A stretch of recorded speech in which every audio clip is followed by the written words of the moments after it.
so I don't get that feedback. And should I announce that Helen's joining us, or how would I? You could, and it looks like we are ready to go. Okay, so I would like to call to order the May 4th, 2020 work session of the Tip City Board of Education, and we will start with the Pledge of Allegiance.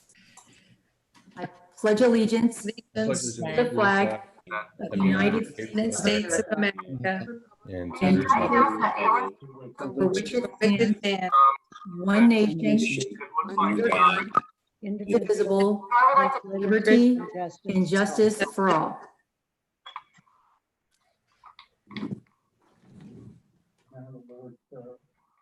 I gotta make sure stuff is muted, so I don't. Oh my gosh, it's feedback. Where is that running from? And should I announce that Helen's joining us? How would I? You could, and it looks like we are ready to go. I apologize. I've got 500 windows open. The May 4th, 2020 work session of the Tip City Board of Education. There we go. Okay, so A Dave, lot less time this time. okay, we'll call, when we do attendance, let's also add Helen.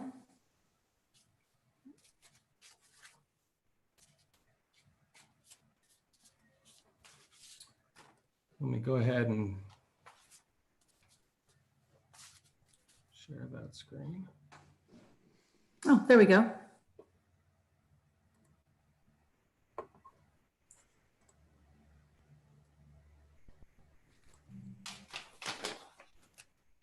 Okay, that looks nice. I like that. all I right. like that. Okay, we'll go ahead and take the roll. Mrs. Dunaway, Here? Mrs. Dahl, Here. Mrs. Heatherly, Here. Mr. Patry, Here. Mrs. Zakor. Here. All present accounted for, Madam President. We have a quorum this evening, and we'd also like to welcome Helen Carroll, our attorney with Bretzel and Andrus. She is in the meeting as well. Welcome, Thank Carol. you. Welcome, Helen. Hello. Nice to meet you all. Okay. Okay, thank you. So Dave, let's start with the discussion items, which would be the tuition policy. And we're gonna let Helen handle that conversation. Helen, do you want to start? Oh, I'd be happy to. I know that the board members received copies of board policies that reference tuition students. None of these require the board to allow tuition students. One of the policies pretty much is a recitation of 33-1364, which is Ohio's tuition and attendance statute. And tuition is a permissive item in there. The other policies don't require admission of a tuition students. It's my understanding you've previously voted not to accept tuition students, but you wanted to this evening consider whether you wanted to create a policy or make some change going forward. So if the board wanted a policy about tuition, I can certainly do so, and we'd be happy to help create that policy. If the board is going to remain with their prior vote, then obviously that wouldn't be needed. Yeah, so the reason why we have the tuition policy on here is we have been discussing this since the first week of February. And what we don't want happening is where every month we have another tuition policy, another tuition request on the board agenda. And then every single meeting, it's turning into a 1 hour plus rehash of 2, 3, 4, 5 months worth of conversations. So I feel like if we just do it once and get done with it, then we're done with it and we don't have to bring it up every single month.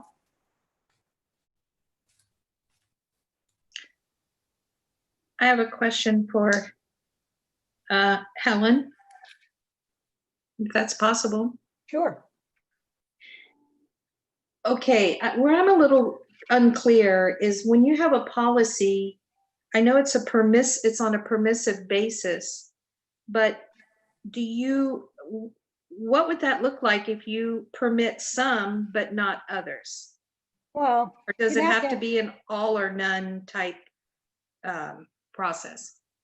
I think you could have a process and you could set standards. They'd have to be non-discriminatory and they'd have to be reasonable. And so you would not be able to say exclude all female students or some, but if you had some reasonable standard like a 1.5% grade average or a history of, some attendance level, Attendance. I think you could have reasonable limits on who you would accept. And then, the tuition, you would not be able to adjust that. That's mandated by the state. So, It's I have a uniform. But then if I just may follow up with Helen, but here's the thing, Helen, if you have a standards or guidelines for the tuition and you have two students that are equivalent in terms of meeting those standards, but let's say one's in this grade level, the other one's in that grade level, and you're at capacity in the other grade level, do you see what I'm saying? How does that work? well, it would work similarly to your previous open enrollment policy. It would have to give the superintendent the ability to make adjustments, or, you'd have to have a first come, first serve, or based on class sizes, so that the admission would not exceed a class size. That would be probably similar to what was in your previous open enrollment policy. Okay. I have a quick question, Carol. Kindergarten tuition, is it like under open enrollment, kindergarten tuition was a different rate than first grade through 12th grade? I think it was like 60% or something similar to that. Can we say no tuition for kindergarten? Can we exclude certain grade levels, or would our policy have to be open to all grade levels? I'd be a little bit wary of excluding a grade level. Okay. But I'd have to look into that. I don't want to give you a firm answer off the top of my head. Just, I think that would be an issue though. Okay. So just to help confirm for me, as Ms. Dahl was talking about the reduction in fee for kindergarten, was that before we would have had full day kindergarten? Was that for a part-time, like a half day session, or is that way that still stands, that a kindergarten student open enrollment amount is different that's assessed by the state? Mr. Stevens, do you know? No, I don't. Okay, I was not aware of that. I knew that when it was a half day kindergarten, that was different, but now we're a full day. I was assuming that it was a standard amount, but Well, Greta, I could share with you some stuff that I was looking at. I think the state still only pays, whether or not we offer a full day, I think the state still only pays like 60% for kindergarten. okay, I didn't realize that. So Helen, what do you suggest the board do? We voted, to not have open enrollment for the 2020-21 upcoming school year. At the last meeting, we voted no on 5 tuition kids to be accepted.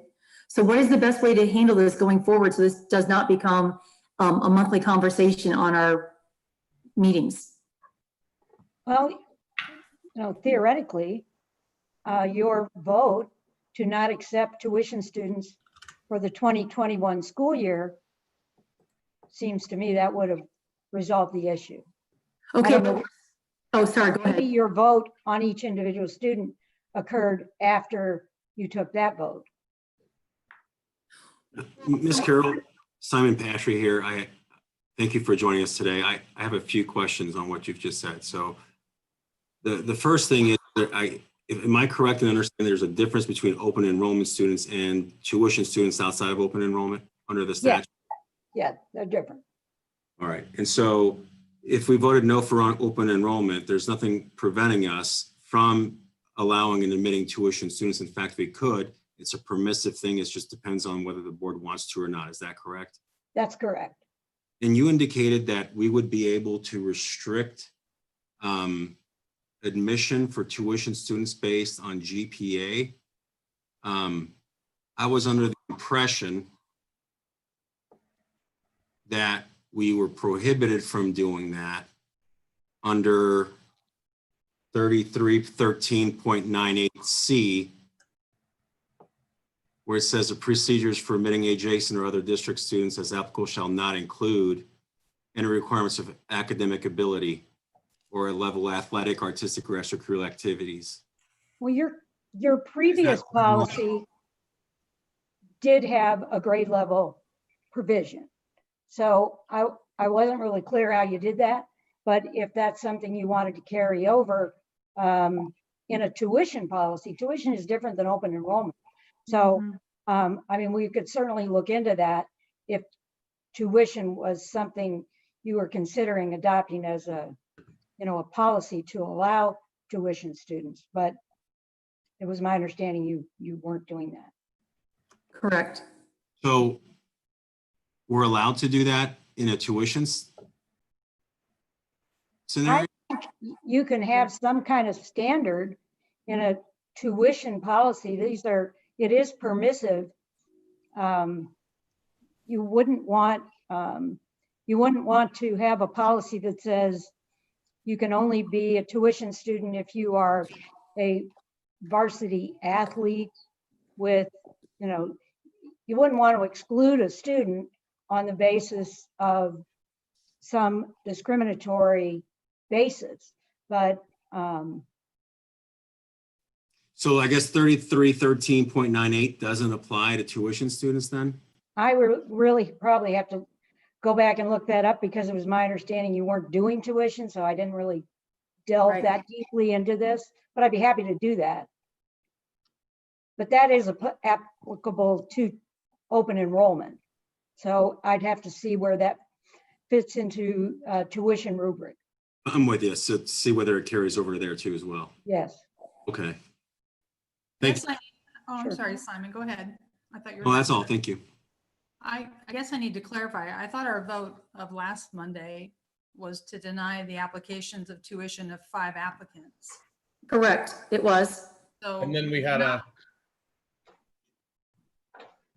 that other vote, Teresa, for all tuition was tabled. Correct, that's what. Right, because somebody brought up if it were the right thing to do with the ORC code, and yeah, there were some questions that came up when I made the motion to just do the not accepting of tuition for the upcoming academic year.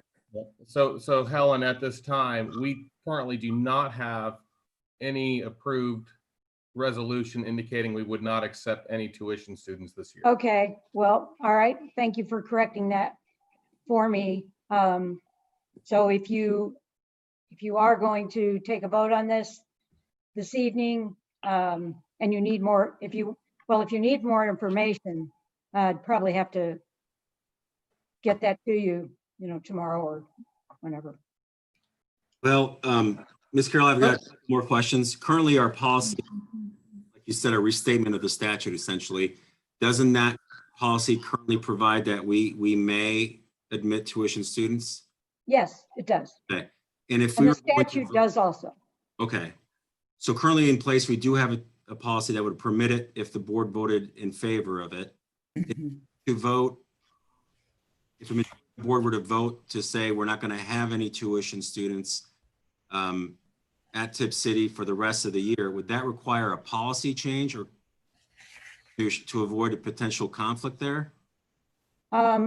It wouldn't hurt. And the more you define the process of the board, the simpler it is, not only for board members, but for members of the public, because they Right. can just go on your website and get their question answered.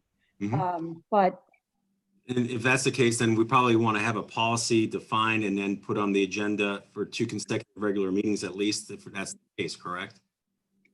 I mean, that's certainly one way to do it, yes. Yeah, I kind of agree with you, Simon, because what I don't want is, I just don't want to rehash this every month. And I want people if people are thinking about moving into our district and they're, looking at a house in Troy, looking at a house in Tip, but they know they want to come to Tip schools, it would be nice for them to be able to find the policy on our district website. So I would like to just have a policy.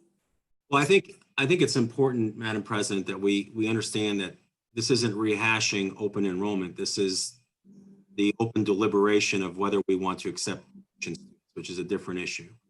No, I said moving forward, what I don't want to happen is where we have a person apply for tuition every single month. And then at the point of the agenda the agenda item where we say, is there any discussion? And then, all this discussion comes up and we're talking about it for an hour. That's what I'm trying to avoid. So I agree with you that I would like to handle this by doing a policy and getting it on, on our district website. And I guess deliberate as to what that policy would be, right? To not accept tuition for the upcoming 2020-21 academic school year. Well, I'm not certain that I feel that way. I can't speak for anybody else on the board, but I'd like to deliberate on that. Discuss it. May I say something? If we're going to have the deliberation, I think what's missing here is we have a policy, if you will. I mean, it's in our board policy about tuition, but I don't think it's very defined in terms of any program requirements to, like we said, academic achievements, setting a minimal GPA, any attendance, satisfactory attendance, compliance with school rules, things like that. So if we're going to deliberate, I think those requirements need to be part of that deliberation in order to have a fully informed vote. I think In other words, we have something of a policy, but it's not detailed. I looked at other school sites that do offer tuition enrollment applications, and they have, requirements.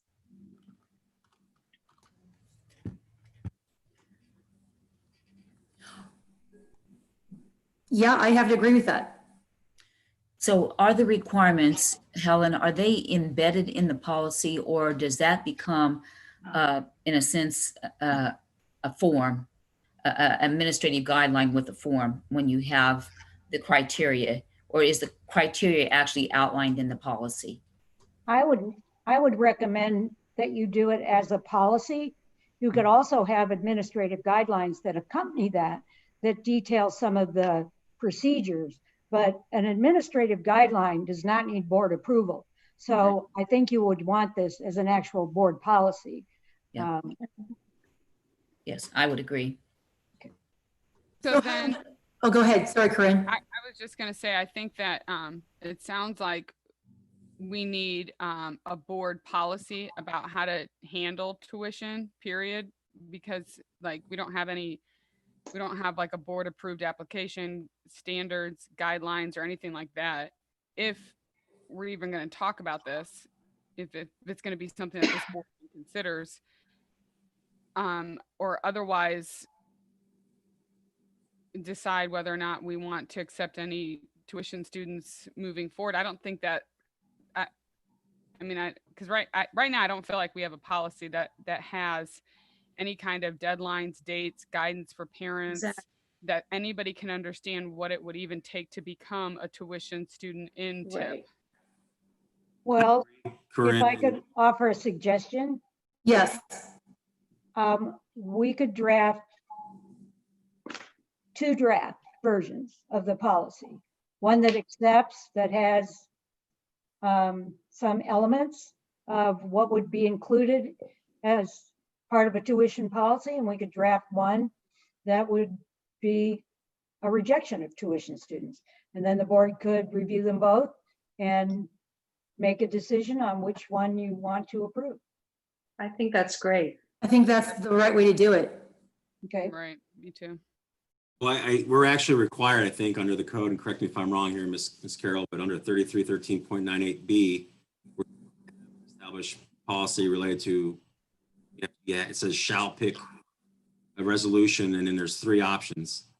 And then you follow then on things we can and cannot do related to, like we cannot have it based on my reading of the statute, which I could be wrong. if it's, you can't read things in a vacuum, but it looks like you can't have anything related to requirements from academic ability, athletic, et cetera. Right. That's something we certainly want to flesh out and have in writing. And I guess the one question I have in my mind is from a legal fee standpoint and what's expensive and inexpensive, how much more expensive is it to draft 2 different types of policies versus us maybe deliberating first, figuring out where we're going with this, and then only having one policy? I guess I'm not sure how many more hours are we talking about, 1 versus 2? Well, I think it would be, maybe a half an hour extra. Okay. I mean, the work would be the acceptance policy.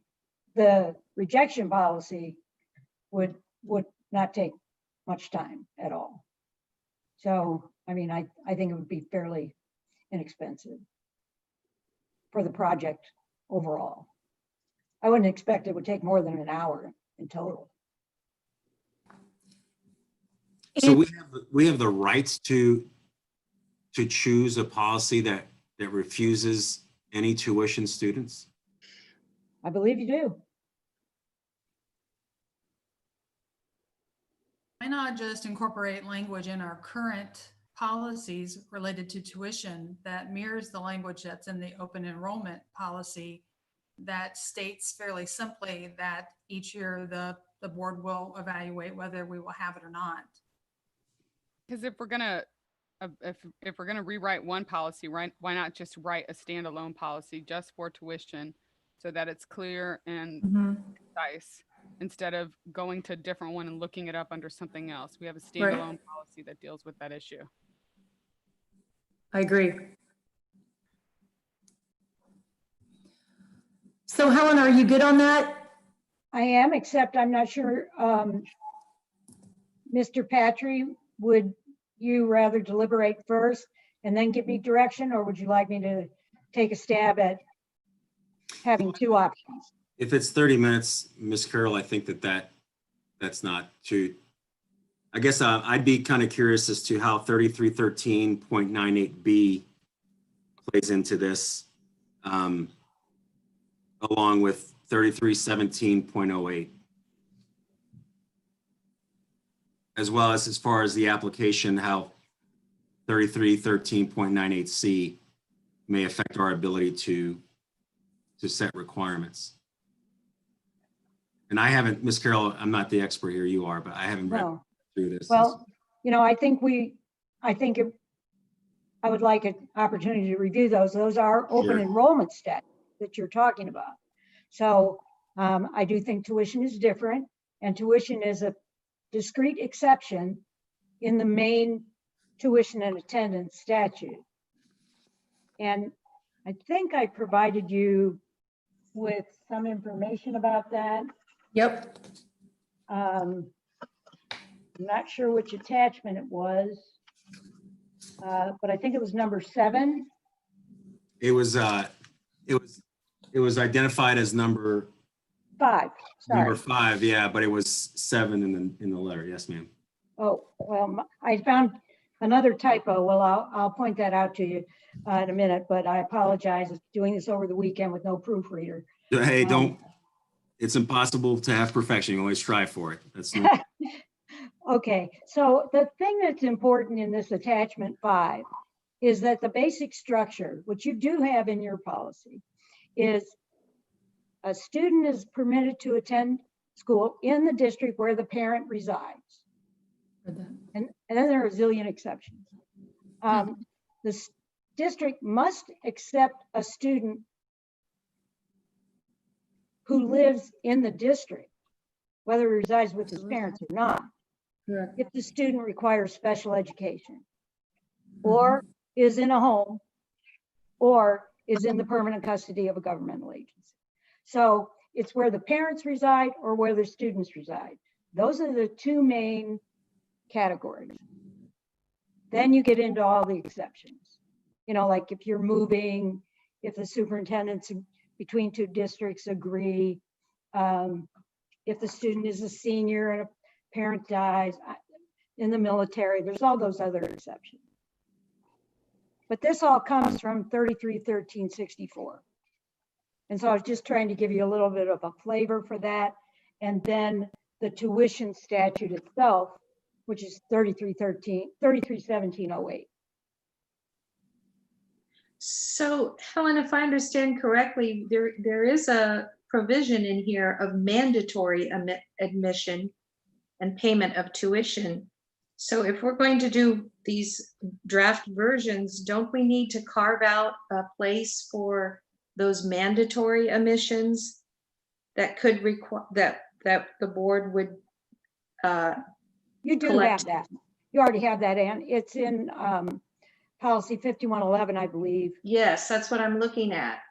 And what that says is that if you accept it, if a student doesn't qualify for tuition-free attendance, Mm-hmm. you must collect a tuition. Okay, Now, you don't have to accept the tuition student, but if you can't allow them to attend for free if they don't otherwise qualify. Under those two big ones that we just talked about, or any of the other exceptions, or open enrollment, which you no longer have.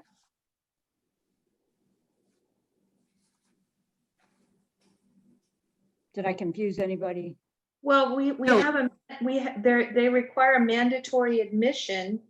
So we Right. do have to take them under A, B, C, and D. Right? You have to And take a student whose parents reside in the district. You have to take a student who resides in the district, even if they're not with their parents, under these three main conditions. Special ed, resides in a home, governmental agency. Everything else is an exception to where the parent resides, which is the main rule. right. I just guess I'm confused when it says, and tuition payments shall be assessed pursuant to state law if those categories you just mentioned, residing in a home defined by state law, requiring special education. So therefore you would be assessing tuition? If a student doesn't qualify for the entire list from the very point where the policy number is at the top of the policy, Mhm. you go through all of that and you can't fit a student into one of those boxes, but you accept the student, then you have to charge tuition. Okay. Gotcha. You can't let a student attend for free unless they're entitled to under one of these other main rules or exceptions Okay. to the main rule. You must charge tuition. That's what that means. And Ms. Carroll, You can call me Helen, please All right. do. under the required, the governmental agency exception also includes any legal custody or permanent custody that's with another person other than the parent's natural or adoptive parent. So if you had some type of like maybe a grandparent affidavit of custody, that would be sufficient. Is that correct? Yes, Okay. yes. And when you have a situation with divorced parents and you have a shared parenting agreement, if you have shared parenting, the student can attend school in the district where either parent resides without tuition, either one they pick.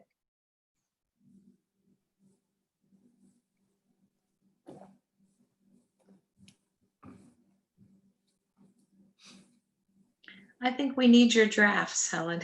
Okay, Yeah, I think That's does what I that take think. care of all the questions?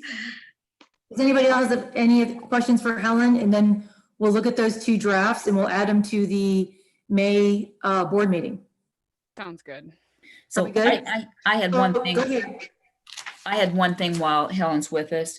Under the piece, it happened to be about the board, it may admit students, and once again, it says may instead of shall, but it gets into, it's letter C below about 12th grade students whose parents moved out of the district, but that means that they lived in the district and then they moved out. right. It's, They had to have been entitled to attend where the parents resided, and then they moved, but the student can finish. That's A right, as a senior. 12th grader. Right. Okay. Right. Thanks. Sure. Anybody else? Are we good on tuition? Okay, we'll move on to graduation. I'm not sure who's handling that. I am, and I'll just Okay. kind of step up and talk just a little bit about that. So as we're all aware, and there's been a number of things in Friday board updates as well, but there came a piece about that was considered the statement of graduation ceremonies that came from Ohio Department of Education in conjunction with the Ohio Department of Health. And prior to that, there had been a memo from ODE by itself without the coordination with the Department of Health. And so this was an extra layer, which was extremely helpful. And it does delineate it very specifically. And certainly a virtual graduation is one of the safest ways that they recommend. They do allow for this piece that is called the single family in-person graduation. So as a district, we did create a plan that we needed to submit to Miami County Health Department and Public Health and have them review that. They did get back with a couple of suggestions, which we then incorporated, and they have approved that now verbally and have just this afternoon submitted a letter of approval to me, which is great. And I just want to highlight just a couple things. I know you have a lot of information that you received both in the superintendent update letter that went out to parents, but also in the Friday board update. But just very quickly, May 30th is the date that's been chosen for 7 p.m. And that would be a virtual ceremony. And then within the virtual ceremony, it includes the single family in-person graduation, which is essentially the ability that we have now been approved by the health department to allow no more than 10 people at one time in our gymnasium that will be set up with a stage. The parent will come, the parents may come in and the graduate, and then there'll be walking across the stage and the parents will provide the diploma, present the diploma to the student. And then there'll be a photo that will actually, there'll be a videographer that will take a view of that. And then also the traditional picture of the handshake and receiving the diploma. So that is all orchestrated in our plan. We also provide for one other setting in another spot in the building where families can have a professional photo of the family with the graduate if they choose to do so. So the extra pieces that are important that have been added, it goes in great detail. And I know that Mr. Zink is ready to push something out to the families that indicates how they arrive and what their appointment times are and the intervals between each one. And just, I'll say the safety protocol, but they are to wear, both our staff, the students and the parents are to wear masks with the exception of during the presentation ceremony and photos. And then also upon arrival at one of the checkpoints, we will need to inquire about what their temperature was that was taken that day before their arrival, and that will be logged and recorded. So those are two additional pieces that were requested that were incorporated definitely into our plan, and we will adhere to that. So I think it will be very nice. We're working very hard on that. I did want to mention that, you know, we're trying to do a number of things special. There is it's called a graduate box. And in that box, there will be the diploma and the cords and a number of things. There'll also be some additional items that may be certificates or things that they might have received if they'd been at the top scholar banquet that they're not going to be able to receive. And so we're trying to make that special for them, possibly a plaque, depending if they would have been presented a plaque at one of these award ceremonies. So that'd be kind of one in one area. And that will be given to them that day when they arrive. There'll be a station that they will receive that. And then, of course, the parents will get the diploma out and that will be presented, but then they'll take that box home. Since we are being asked to wear masks, we are looking at getting masks that can be provided to us in a short period of time. And for our seniors and those that are staff that's working this particular day or two while we're doing this, that it will have the logo of the Tippecanoe T, just kind of there in the cheek area. And that'll just be another kind of memory piece for them, but also a safety piece. So I think that pretty much wraps it up. Are there any particular questions you have for me? Or is there anything that you have a concern about? I have a question. And Yes. You may not know the answer, but typically scholarships are all handed out at a scholarship banquet. How's that going to be handled this year? Do you have any ideas? I do have an answer for you on that. So scholarships are being, we had a scholarship meeting, and so a number of those have now been selected based on the criteria that's outlined with the scholarships. But then there's others that the families and the other groups and agencies decide who is the recipient, and they have their own criteria, but they work with us each year. They are submitting those, and there's a timeline. So those will be included in the commencement ceremony program. We will have a program that we're creating, and that will be in the box as well as a keepsake, but it will have a page or an area that outlines who are the recipients of the different scholarships. Yeah. And so most of the scholarships, they are receiving a letter directly from those that are bestowing the scholarships this year. Anything else? It's a busy time. There is a tremendous amount of detail in all of this, but I think we are getting it together as strongly as we can. I feel good about the acceptance and the support from the health department and the approach that we're taking, and we're adhering to that. And so hopefully it will be a lovely virtual video for our students and a memorable piece for them. And hopefully later in June, there can be a celebration, and we'll just have to stop and see how our seniors and want to create that. But we will definitely have this single in-person graduation as well as the virtual piece. And I think that's all for graduation, unless there's any other questions. I think we're good. Great. That takes Thank us you. to distance learning.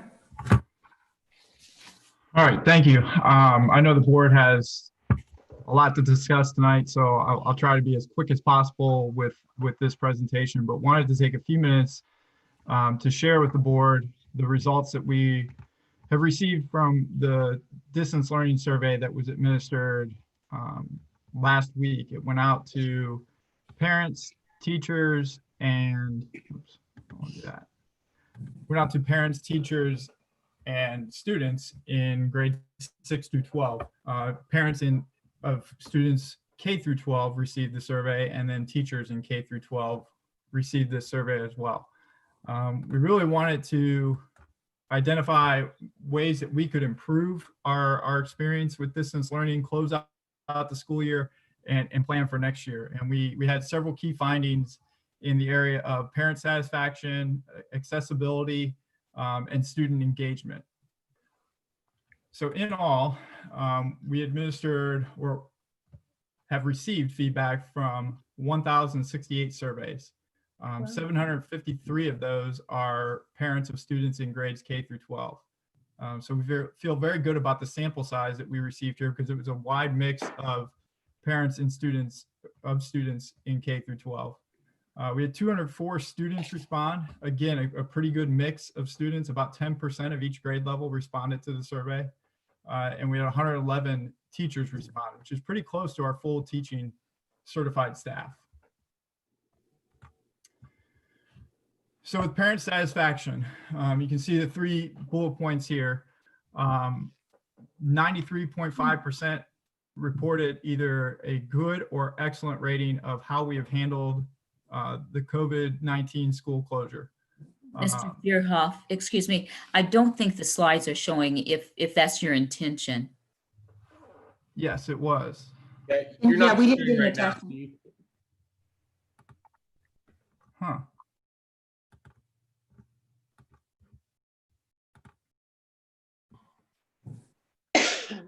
About now, Mr. Stevens.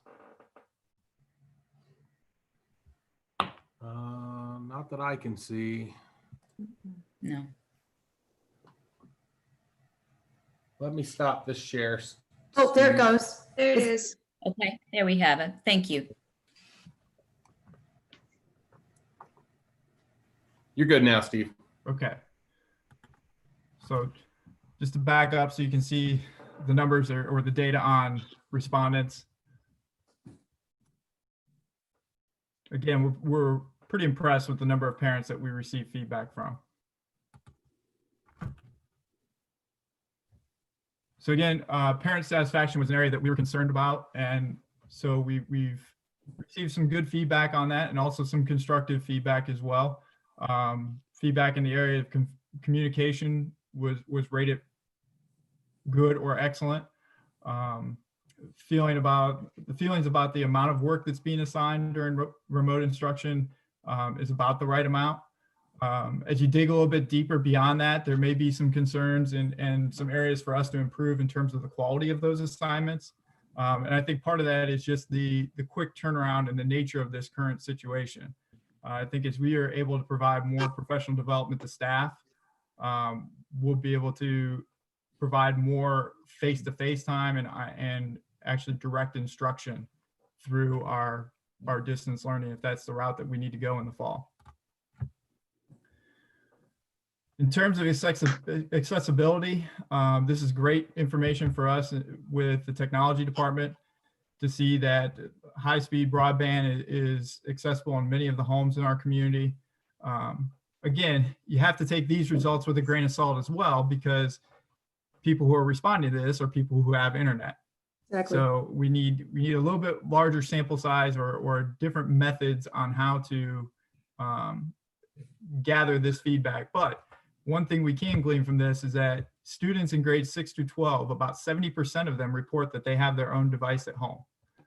So that helps us tremendously in planning out, device loans and things of that nature going forward. In terms of learning opportunities, I think our staff has done a good job in trying to keep things right around the amount of time per week that students are working in the parameters that we gave them. I think there are some instances where accelerated or AP classes may be going a little bit longer with that, and that's kind of the nature of that beast. Also, as we'll see later on in the survey, one of the things that students indicate is that they like the self-paced aspect of this. And so a student may get through something in 15 minutes that was originally planned for 30 or 45 minutes. Or it may take a student a little bit longer, and maybe that's where they need to have that connection with their staff or with their teacher. But the communication with instruction seems to be clear in terms of the students' perspectives, and parents are seeing that students are able to do the assignments at home.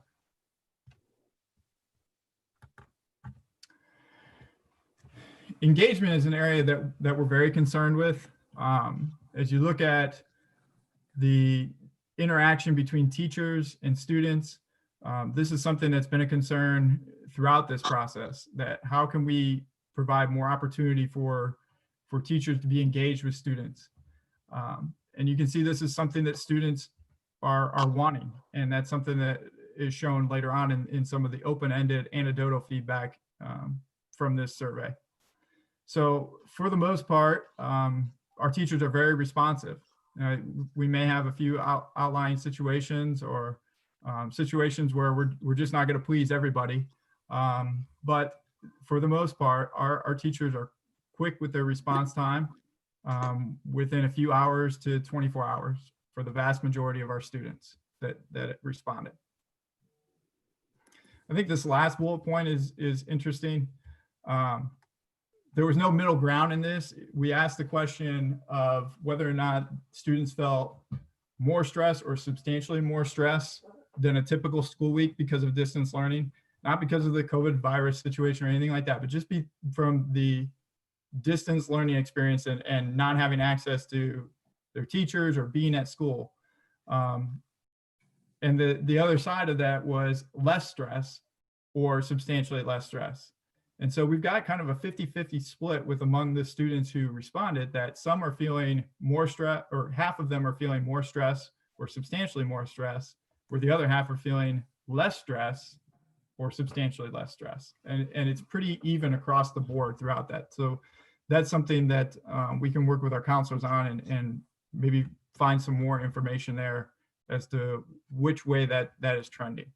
But I would probably say the flexibility of the schedule, the self-paced nature of this situation could lead to less stress for some students. So as we get into the anecdotal feedback and some of the open-ended responses, some themes throughout the open-ended responses from parents, students, and teachers. From parents, again, they were pleased with teacher responsiveness. They liked the consistent platform of Google Classroom from grades 2 through 12. Students, again, learning at their own pace, the flexibility of schedule.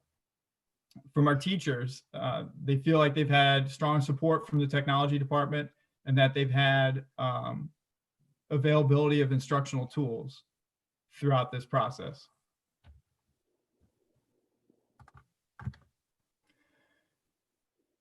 So, as I said at the beginning, we want to learn things from this, and the things that the common word that you see across each of these groups is consistency.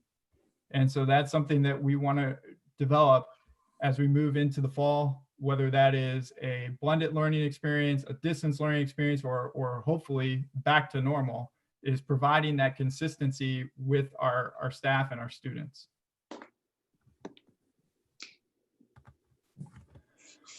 So steps going forward. We're going to spend some time analyzing these results with our administrative team and our instructional technology team. We're going to work to identify gaps in the curriculum, look at content standards that should have been hit in the fourth quarter, and identify ones that maybe need more instruction in the fall, or maybe didn't get any instruction here in the spring, and be able to front load those into courses and to grade levels next fall in the first quarter. We're also going to look to design professional development based on these results and provide support in the area of Google Classroom. Screencastify is another area that teachers are interested in learning more about. That's the ability to video themselves doing instruction and then cast that to students through their Google Classroom. So those are all things that we're going to continue to explore and hopefully provide some professional development these last 2 weeks of school in those areas.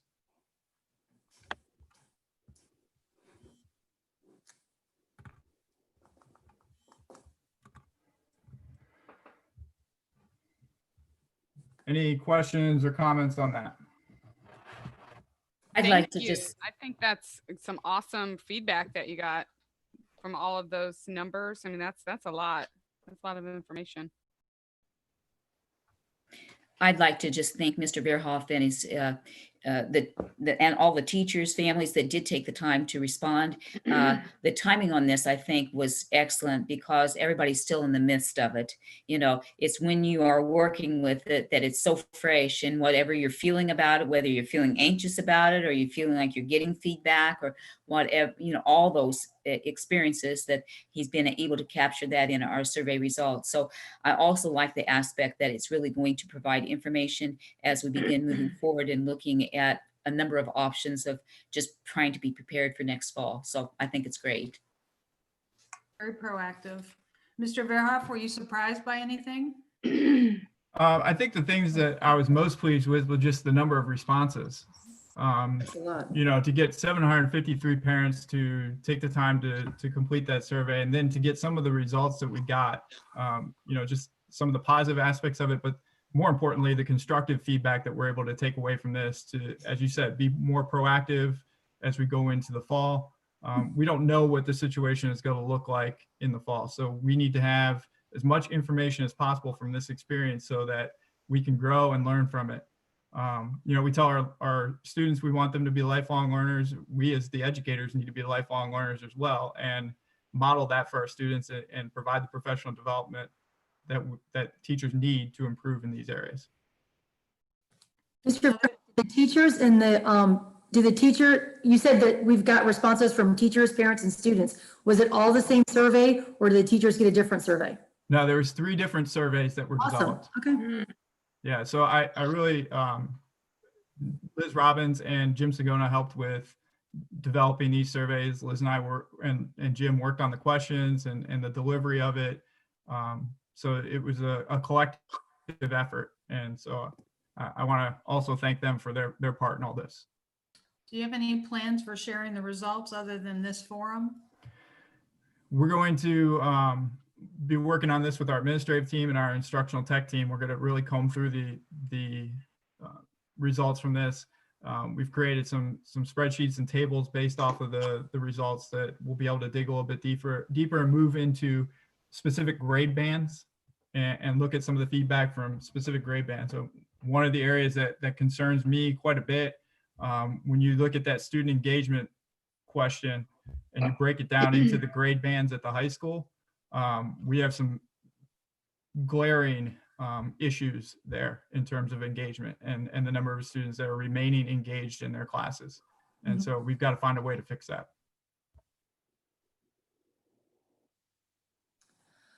Okay, anybody else have any questions? Distance learning? Okay, we're good. We're ready for a vacation and holiday policy. Dave, do you want to start or should we let Helen start? Oh, there he is. I can go ahead and just state that Helen and I have been talking the past couple weekends and trying to go over things. She was able to watch our work session that we had previously where we were discussing the classified vacation. And so she's put some stuff together for us, and I'll turn it over to Helen to move forward with that. Okay. Helen, just let me know if you want to have me put something up on the screen or if you want to put something up on the screen. I think all the board members have this. It We was attachment 6. So what I thought I heard you say in terms of vacation for the classified staff. These folks are under the impression that they, at the point of retirement, can be paid for 60 days. Sorry. Let's try that. Sorry about that. Sure, 60 days of accumulated vacation. Okay. That does not match your policy. I thought the board was looking for a way to encourage people to take vacation, not build up this huge bank of vacation, Correct. but somehow protect the people who were under this misimpression in some way. So the thought was that if we move everyone to an accrual of vacation, like Dave has suggested, I think that is a very important factor. That will eliminate a number of problems. Okay. That we put a standard in place for everyone that beginning July 1, let's say you get 20 days of vacation. You will accrue this at the proper rate each month. If you can't or don't want to take your 20 days, you can carry over 5 days and you can be paid for 5 days. So you would still have to use 10 days or lose them. So the carryover would never exceed 5 days in any single year. Got it. So that would be for everybody that's currently employed beginning July 1. And it would also apply to anybody hired from July 1 into the future. Okay. The people hired from July 1 into the future, we don't have an issue with accumulated vacation because they'll never be able to accumulate more than 5 days. Right. The problem lies with those people who have 60 days of accumulated vacation. Right. So they have lawfully accrued that. You've allowed them to do that. They can take 60 days of vacation if they want. But what we are suggesting as to ease them out of that accrued batch of vacation is to set up a structure where for the next 3 years, they can take 10 extra days a year for the next 3 years. They can get paid for 10 days a year for 3 years. So that would get rid of 60 days of vacation. Once they are then, held harmless for the accrual of that, everybody moves forward. Nobody accrues more than 5 days. Everybody has to take at least 2 weeks of vacation, which is what we want them to do, and all is well. There might be somebody who says, you know what, I don't like that. Right. And in that case, then we pay them out according to the statute, which is according to the current policy, which, by the way, has not been revised since 2002. So this would allow them to be paid out 2 years of what they earned in the last 2 years, plus anything pro rata earned in the 3rd year. So 2 previous years plus the current year. And because we want to be kind of fair, I put in a suggestion here that if that's the position they want to take, so that they, get them the most that they can, that we'll put on an extra 10 days, only for these people with these massive accrued vacation. Now, Carol, I'm sorry, Helen, I want to point out that that's the past 2 years earned and unused. Right. Right. So what has happened, I believe, and I think Dave confirmed this. Let's say you've been an employee for 10 years. First year, you maybe got 2 weeks. You took 5 days, you banked 5 days. You did this year upon year. So at some point you reached your maximum of 60 days, which you are allowed to actually accrue and use. You can always use it. But if you have that much accrued, you can never carry over. Like if you are at 60 days and you're due 20 more, you can never accrue more than that actual 20. But what has happened is these people accrued these 60 days, and then as they advanced in their years of service, they had their 60, and so they took vacations year after year and still banked their 60, thinking that was always going to be available. So in the last 2 years, they probably took most or all of their vacation that was allotted to them. So they don't realize that it's what they accrued in the last 2 years plus the 3rd year on a pro rata basis. So they're likely to be surprised about that.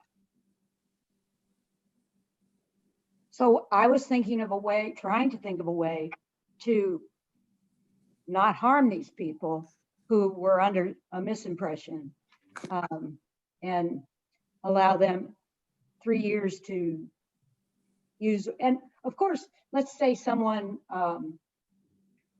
very unhappy with the idea of making a change, then they just take their 60 days and resign.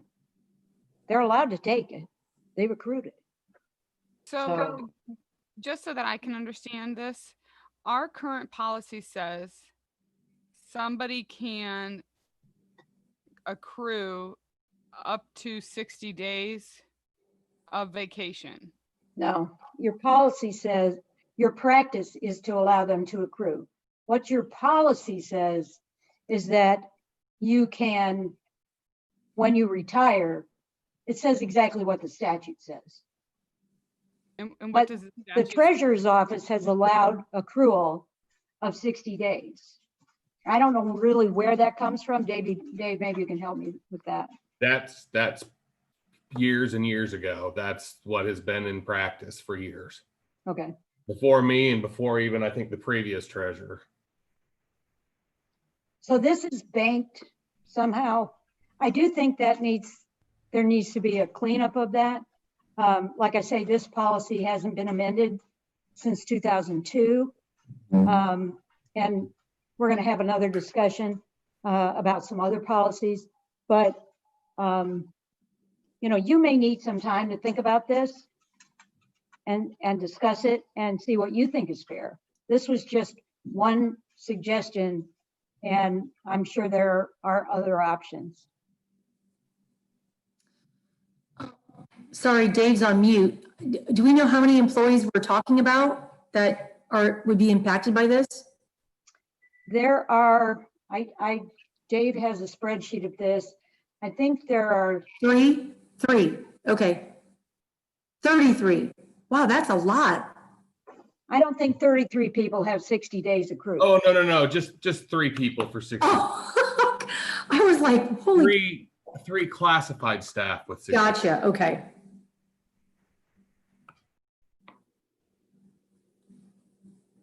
Okay, So would this change affect everybody that gets vacation day? No, this would only affect your support personnel, your non-teaching support personnel. And maybe this is a good time to have a brief discussion of this. And if you look at the outline that I sent you, yep, there's actually a typo in that section of the outline, but it's number 2 on the first page, where I talk about the type of contracts. okay, There are basically 4 kinds of contracts that school boards provide to their employees. Superintendent's contract, that's based on 331901. Treasurer's contract, 3319 or 331322. Principals and assistant principals, that's 331902. Other supervisory personnel, that's where the typo is. I have 3310, that should have been a 9, that's 0. So it's also 331902. This is a management level employee. And I don't want to get too complicated here, but that's defined in Revised Code Chapter 4117, which is the Ohio Collective Bargaining Law. Any supervisory management level employee needs what's called an other administrator, other in quotes. So a supervisor, manager, they need an other administrator contract, and it's under the same statutory provision as principals and assistant principals and assistant superintendents. And then there's the support personnel. And these are called non-teaching employees. And those contracts are based on 3319-081. So what I think happened in Tip City is that somebody confused the term non-teaching with somebody who doesn't teach, but really should have a different kind of contract. makes sense. So non-teaching employee only means those people covered under 3319-081. Bus supervisor is not a teacher, but that person is covered under 3319-02. See what I'm saying? Mhm. So I think there was a confusion about the term non-teaching. You really have to think of it more as support staff and management. And that's the real dividing line. And then within the management, then there's this hierarchy of the superintendent, the treasurer, the assistant superintendent, and the principals, and the other administrators. So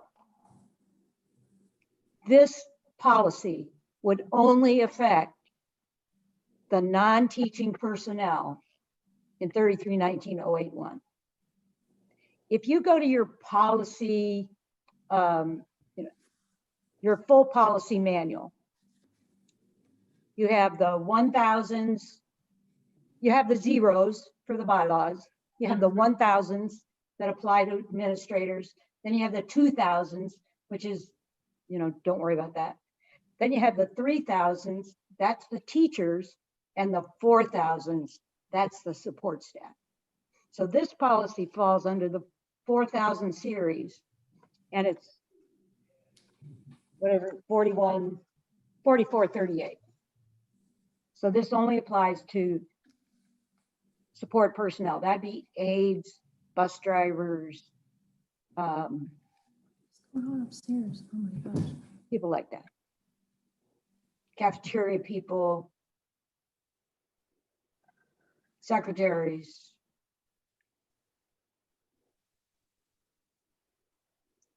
So, I mean, maybe somebody has a better idea of, but I thought I clearly heard you say you wanted to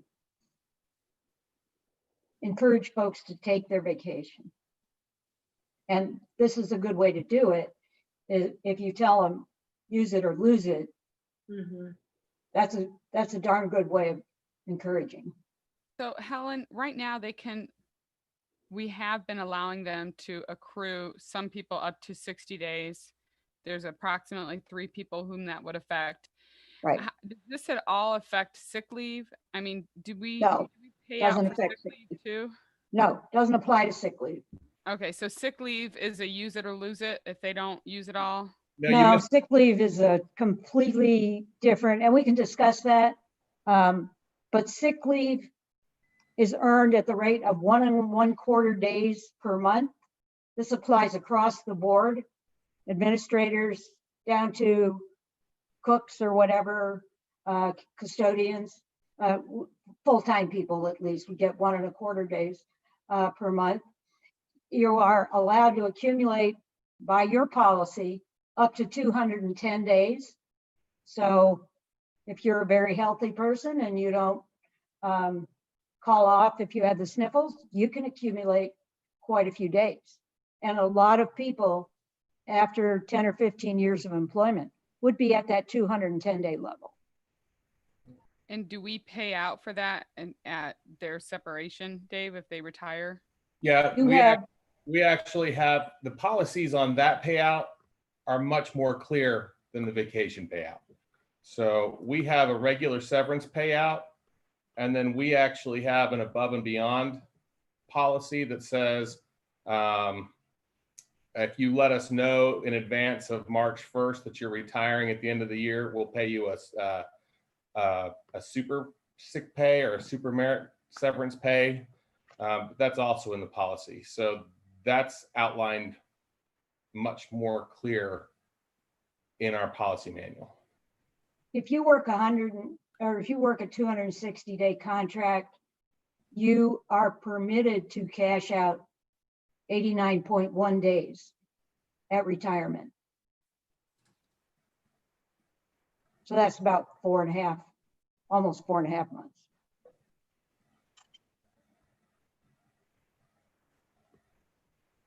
Now that's the policy for administrators. Your teacher policy is not quite as generous. I think it's up to 37, 39% up to 57 days or something close to that. I'm going from memory on that in your teacher contract, collective bargaining agreement. Helen, I have a couple questions for you. Sure. The current policy, not as applied, but the current policy was, if you had 4 weeks, I think maybe a max of 40 days of vacation that you could accrue. I know we've gone to 60, but that would have been 40 if it would have been applied correctly. Is that correct? I don't know that the accrual was actually stated in your policy. I know your policy, at the most, you could be awarded 20 days per year. But as far as I recall, there was nothing actually in the policy about how much you could accumulate. Okay. And then the current suggestion, theoretically, if you had somebody that had 20 work days, 4 weeks worth of vacation, and they took 15, they could choose to carry over 2 or 3 of those and get paid for 2 or 5? Yeah, it would be up to carrying over 5 and up to paying for 5. So they would be able to play with that. Let's say they took 3 weeks and they wanted to be paid out for the last week. That would be permissible under this option. So if somebody accrued or asked to get paid out 5 every year over a 30-year career, I mean, we're exceeding now 60 days of payout, right? Because people weren't getting paid out until they were leaving before, correct? No, but the savings, one, it's much more manageable from the treasurer's perspective. And 2, the banking of those days was at a lower rate than the rate you would be earning at retirement. And when it's paid out at your then current daily rate. So you're not paying out, like maybe I earned $15 an hour back here, but now I've worked for 40 years and I'm making, $40,000. So, or $25 an hour. The payout is at the then current rate. So there is a savings there. Are we And if you're going to required- give somebody 3 weeks of vacation or 4 weeks of vacation, I mean, you could just say, use it or lose it. Mhm. You certainly could do that. So we're not required to pay anything for vacation days. We can establish a policy that says, use it or lose it. You can accrue more than 5 days, or you can carry 5 days over if you want, but we're not paying $1 for it. Right, you could do that, sure. So then they would, in essence, be taking days without pay. Is that correct? They can accrue it, but they're not getting paid for it. Well, they would carry it over to the next year. And then that year they'd have, let's say they get 20 days. Mhm. So I get my 20 days, I take 3 weeks of vacation, I carry 5 over. So now I have 25 days, but I can only carry over 5. So I have to take the 4 weeks or I lose it, because then I can only carry over 5. You can never carry over more than 5.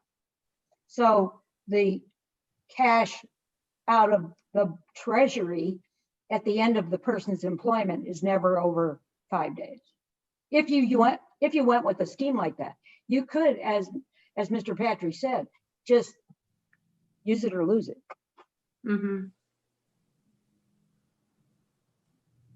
And I thought that's what our board was, thinking about. That's what vacation's for, to come refreshed and renewed and to help minimize these big cash payouts at the end of someone's. Some of this, I think we need to, because there's questions I want to ask to make sure that we have it congruent with our new superintendent's contract that I don't feel like we can probably discuss, and we have to wait till executive session to discuss those kind of details. I think so, yes. Yeah. Okay.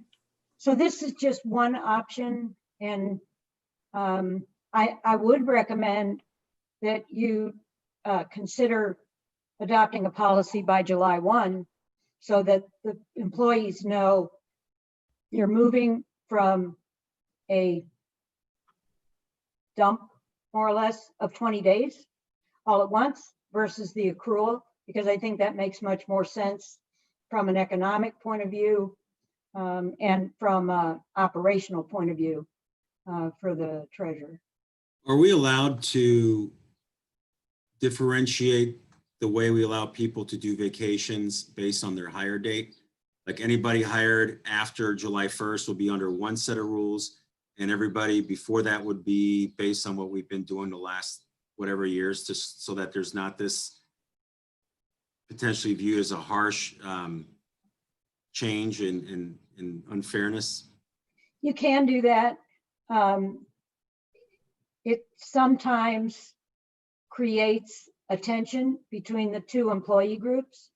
Like I've seen school districts hire cafeteria workers at one rate, and they've been working for many years. And then on July 1, they want to bring in new people at maybe $3 less an hour. When you have that pay differential, it creates a tension within the workplace. So I don't know that it would have the same effect if you were just talking vacation, but if you were in a union environment for your support staff, most unions just would not approve a two-tier approach. But you don't have a union, so you could do it.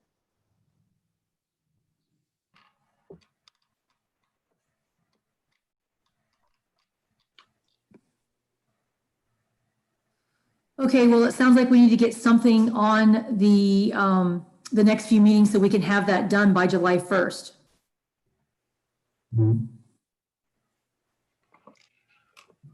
Is that And right? if you tell me, Helen, this is a terrible idea, I wish you'd come up with something that, give me the bullet points. I can be the scribe for that. And do the new policy. I guess I'd be interested to see what we talked about our policy being last meeting, being reflected in the draft we presented. Well, this is what I thought I heard. Yeah. And if I got it wrong, I got it wrong. You thought we were going to be paying out 5 days? No, that was just a suggestion of people who can't or unable to, due to their job duties, can't squeeze in 5 days. If you don't want that, that's a very common provision. If you don't like that, you don't have to let them carry over anything. Remember, if we don't let them carry it over, I mean, what we're going to be promoting is a behavior where people are going to retain some of it to carry over because their bucket at the beginning of the year will be empty. So, as insurance per se, if somebody might have occasion that they need a vacation day in September, yet they haven't really accrued it yet, then we're going to be promoting a carryover of some balance. I think most people will behave that way. That's been my experience. Of course, everybody views this differently, and vacation and sick leave, people operate under different values. And so, some people are going to get it and spend it up and use it as soon as they get it. But I do like the idea of it being accrued. I think that's smart because, dumping 3 weeks into someone's bucket at the beginning of the year before they've even earned it doesn't seem fair. Well, that would go away if we go to you I earn it understand. month to month. No, I agree. I'm agreeing with you. Oh, okay. That was the treasurer. That was his, he thought that would be the best approach. And I think that's a fine way of doing it. But if I don't start work until, let's say, August 15th, Right. I haven't even worked a full month, and maybe on Memorial Day or Labor Day weekend, I want to take an extra day. Well, I wouldn't have accrued enough. So it's going to incentivize people to carry some over for that type of scenario. Mhm. Have you all received any feedback from classified staffs of whom this would impact? They want to keep their days and have it accrued monthly. That's what they want. I can understand that. I guess from my perception, my viewpoint, I guess from a business law standpoint, not school district related, I'm used to seeing use it or lose it, no cash value to vacation. I think that's pretty consistent from clients I've seen. So I agree with that. And because especially knowing that they do get paid for sick days. And I think, that kind of already encourages them to come to work sick if they know that they can save it up and possibly get paid. Right. And I think that we do want to encourage our people to be happy and healthy and use vacation days. But I'm also sensitive to our current people, and I don't want to lose them. They're all great people. I would be inclined to creating two systems. I know several companies that have, hey, you got hired right after this change. You no longer have a pension. You only get a 401k. And that's the reality when they come in. If it creates some tension for those people, I guess, it is what it is, in my opinion. I'd rather treat somebody differently before they come in than to change things on the way that people have been here. And then eventually through attrition, we'll get rid of the old system. And I'm not in favor of any payouts for any vacation days. I think I'm okay with accruing some to carry over if they want to a limited number.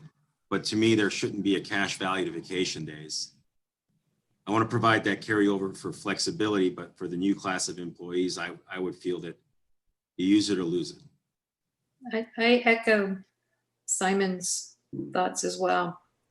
I know some companies, because they are scaling back so much, some are just giving a bucket, if you will, of days at the beginning of the year, and that includes vacations, sick day. I mean, you have that kitty of days, if you will, to use as needed. And Now, so the paid time off system you're talking about, Ann, would be difficult in a public school environment where the employees are statutorily entitled to sick leave. right. I'm not advocating that. I'm just saying that the benefits packages have changed so much Yeah. over the decades. They have. And I know the banking of sick days and vacations was very commonplace in corporate America. But I think it's not that way now. And so, it's that model, use it or lose it. That's what it's there for, and not being used as an accumulative bonus at the end of someone's career. I just don't think it's financially sustainable. Exactly. I agree with that. Well, and the one point that Helen brought up too is if somebody's been here for 25 years, you're paying out those days at their 25-year rate. So when they first started here 25 years ago, it's not good for the district because it ends up costing us the most it could have cost, because typically you're making your highest salary when you're The end. at the end of your, at the end of your term or whatever, the end of your contract. Again, I think we need to consider at least some control of employees to carry over at least a portion of their vacation for that exact scenario that I just mentioned, because what will happen is people will be requesting leave without pay, which still costs the district. And I don't think that that's a practice that we want to. I mean, if it's permissive not to have any cash value vacation, I would let them carry over 10 days. 15 days, no more than that, because then you might have somebody not there the whole year. I'm exaggerating, obviously, with that statement, but I think that's a good point, Joelle, and I think that you do want to have that, but I would be inclined to have no cash value whatsoever, and you can carry it over. But if you leave and you've got 20 days in your bank, you forfeit it. Well, most people know when they're going to leave and they'll just spend it up before, and then you'll have an Yeah. absenteeism issue. So I think they all have to be approved, the vacation days, Joelle. That's true. So that, that kind of is a nice blend from what Simon is saying. Let them accrue it without any value, like no payout. And what you're saying, as far as people like to have that extra bit of cushion, I think if we're not paying it out, and vacation days have to be approved, and I think we had somewhere in our policies, they're not allowed to take over so many days in a year anyways. So many days Consecutively. consecutive. Yeah, correct. But I think we're getting to a lot of agreement on this. I Yeah. just really hate trying to do this over Zoom. I know. So Helen, if I'm hearing everybody correctly, it sounds like we're saying no cash value. And then if I'm hearing Simon and Joellen, a 10-day carryover? Does that sound right to everybody? Just so Helen has a direction so that we can get the policy, read and approved by July 1st? I think. Well, I think there is one little hiccup. on Oh, let's this. hear it. There is a statute that requires the payment of accrued and unused vacation upon the employee's separation from employment, not necessarily retirement. And so I think we'd have to abide by that. And if that's- anything accrued and unused in the last 2 years plus. And Okay. if we're going to override someone's statutory rights, we have to make them sign a contract to that effect. I would also caution us to be looking at why would we not be approving someone's vacation? And then how are you going to exercise that uniformly across the district? Yeah, I think they already do that. Yeah, that's the superintendent's job. I mean, the Well, board right now, do that. That's superintendent level. so that was kind of my question, Helen, is whether we were permitted to do that, because the last time we talked about this, I read that statute that seemed to provide for 2 years of carryover plus earned but unused vacation during that period. During that last year, yes, the Yeah. prorated amount, yeah. And that, Okay, so then we are that's the problem. required to pay. We are required to pay yes, accrued. Can we, so then are we permitted then to limit the amount they can accrue under that statute, or are we required to let them accrue up to that 2 year plus unearned? no, you can limit the amount that they can carry over or, which would be the same as accrue. And then whatever, if they, let's say they're entitled to 20 days of vacation a year, and you have a policy that says you use it or lose it. You use your last 2 years, you get 20 days and you lost them because you didn't take them, because that's your policy. So at the end, you've got probably whatever your max carryover is, that's what's accrued and unused. So then the accrual is going to be key here as to what our max payout will be then, Right, what we allow to carry over rather. exactly. But But if in you your only allow, attachment 6, didn't you account for that, Helen, by a maximum of 5 per You can, 1 year to the next? I think you can, yeah, you can select that number. And as Mr. Patry said, you don't have to let them cash them out. There's no law on that in any year other than the year of separation. Right. I still like, I like everything you guys are saying here. I think the payout portion, I probably would max it out 5 days instead of 10 because of the payout issue that we have if they leave, a separation from employment. But I would want, I think my suggestion would be, I'd be inclined to have a separate class of employees, those that came before the policy change. And I would have 2 sets of policies applicable to, I would keep what we've done in the past for our current employees and switch it on for future. I feel that that's going to create less problems than trying to change it on them.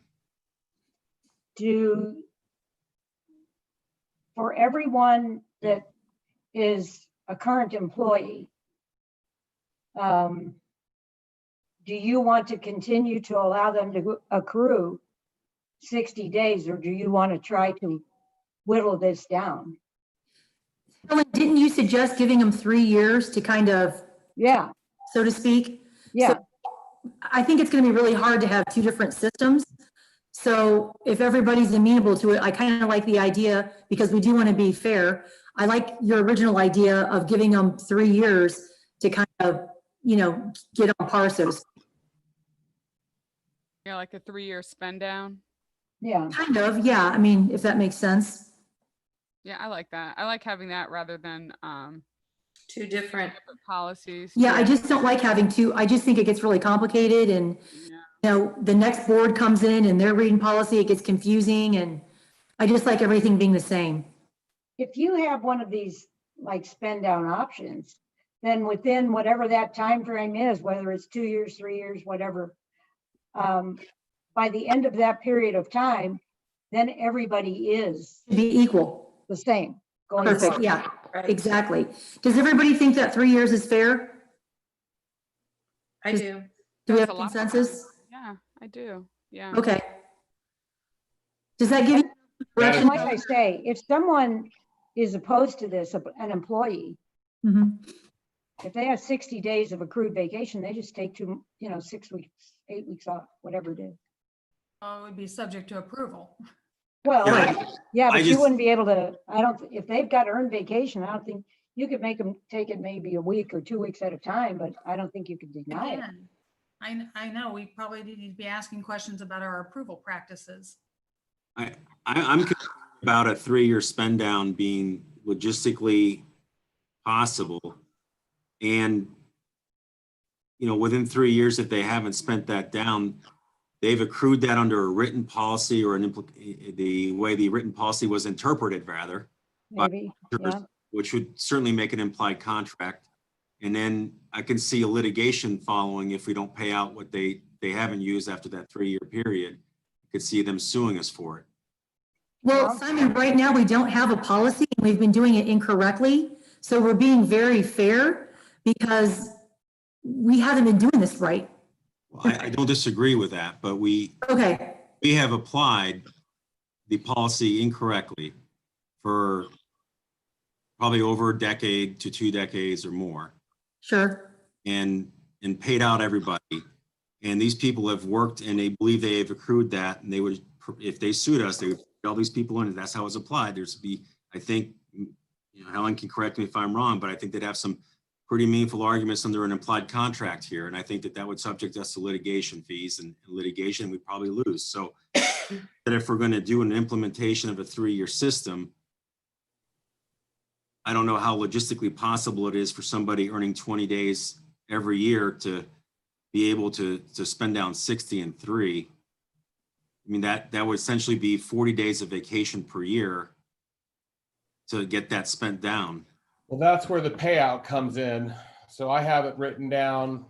You would have to have someone use 25 days a year and get paid out up to 15 days a year over 3 years' time. Then they would be done, and they would be down to the 5 days carried over at the end. And Dave, that's only 3 employees, is that correct? Well, that's correct. That's 3 classified employees right now Okay, that are currently at the max of 60. gotcha, okay, Nobody else is at their max.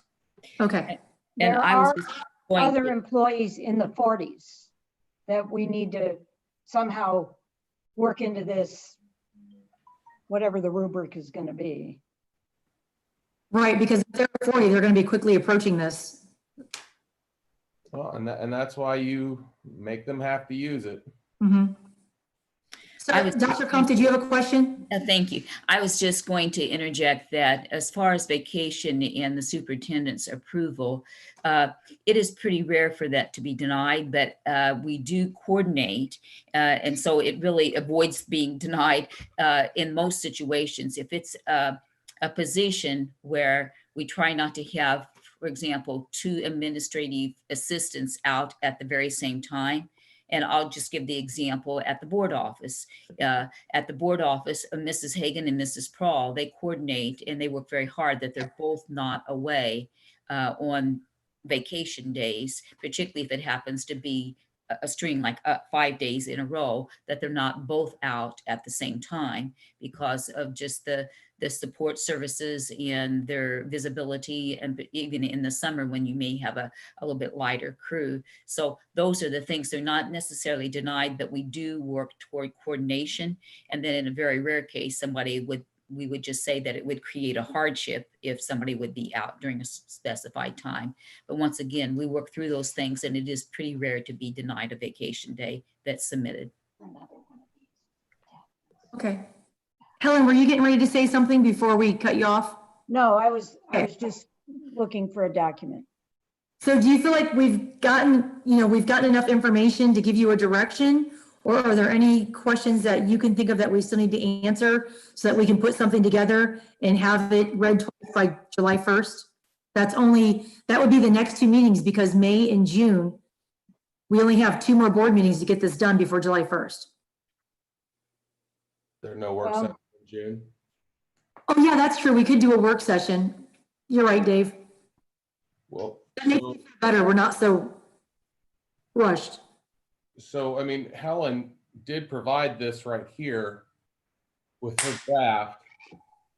It's saying that employees can carry over 5 days a year. This takes care of Mrs. Heatherly's concern of an employee not having vacation as of July 1 if we don't allow a carryover. We would take the payout out of this. Well, then that's the thing. If you take the payout, then you're asking somebody to use 40 days, like 25, and you're asking somebody to use 40 days a year for 3 years to get No, down. no, no. I mean the payout, once we get everybody on the system, they can carry over 5 and that's it. Payout. Okay, And they gotcha. don't get paid for 5. That was in the draft. Right. So that comes out. That helps that. But so was everyone okay with the 3-year process of getting below? I think everybody was, yeah. And does that include the payment of up to 15 days a year? Now that included 10 additional days plus the original 5 that Helen just said she was going to take out, that 5. I think I'd want to talk some more about this potential for an on this issue as far as the spend down in 3 years. I think I guess I have some questions for Helen on potential liability issues. Okay, sure. Did And you we guys could just wanna probably have a do that in, later in the meeting.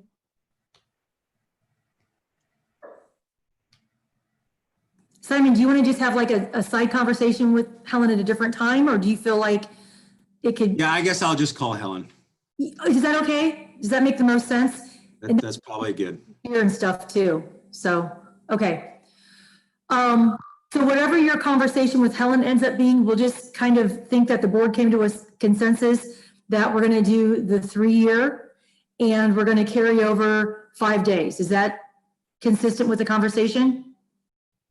If you have 4 out of 5, I'm not part of that 5. That's okay. It can still be a consensus, but I'm not. My recommendation would be different. Oh, well, what was it? I'm sorry, I'm just trying to gather all the, you know what I mean? I'm just trying to. Well, you don't certainly, you don't need me to go along with it. I feel that we should just do 2 different classes. Oh, gotcha. Okay, I wasn't sure what part I was, okay, gotcha. Okay, so does that give you enough direction, Helen? And I then believe so. we can have a conversation?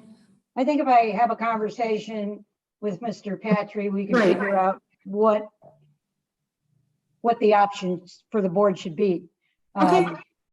And that should be fairly easy to do. Okay, fantastic. So do we have any further discussion on this item? No? So if we're all done, then we are going to take this time to adjourn to executive session. And that would be all of the 5 board members sorry, I can hear my dog walking around upstairs. Executive session is going to be all 5 board members, Mr. Stevens, Dr. Kumpf, and Helen Carroll. We got to vote to go into that, Teresa. Yeah, I'm going to get ready to read it. I just wanted to say who was all coming in. So at this time, can I get a motion to adjourn to executive session? I'll I move. move. May I interrupt? Yeah, go ahead. You need to state the purpose. I'm trying to read it. Sorry, my computer just zapped off. Give me 1 second. I was getting ready to do that. There we go. My Chromebook doesn't hold a, it always disconnects my internet. Give me oh, here we go. Yep.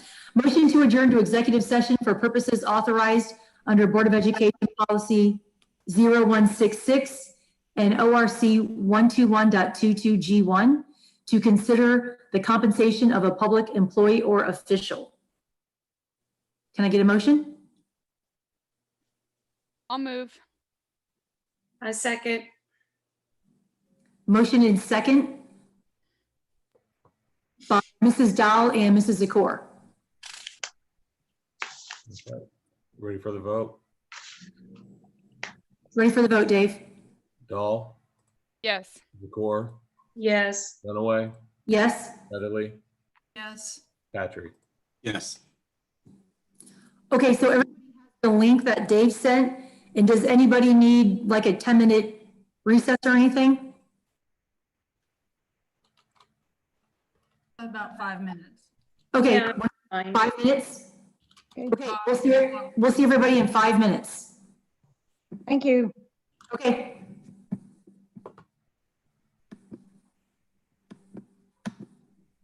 Ah, leave meeting.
changed. And so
We all here? Joellen is still logging in. Perfect.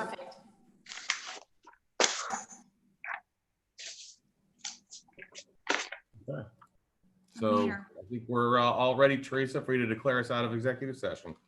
Okay, I declare us out of executive session is 10:22. And can I get a motion to adjourn? We got to read our upcoming meetings. Oh, you know what? I can't get my board docs to log in. Okay, let me go ahead. I'll read those. The next regular Board of Education meeting will take place on Monday, May 18th, 2020 via remote connectivity on YouTube. That's it, Teresa. You're up. Move to Okay, adjourn. great. Second, I Second. second Simon. Motion to adjourn by Patry and Dunaway. Okay. Dahl? Or who got the second? It was Dunaway. Patry Dunaway. Okay. All right. Patry, Yes. Dunaway, Yes. Dahl, Yes.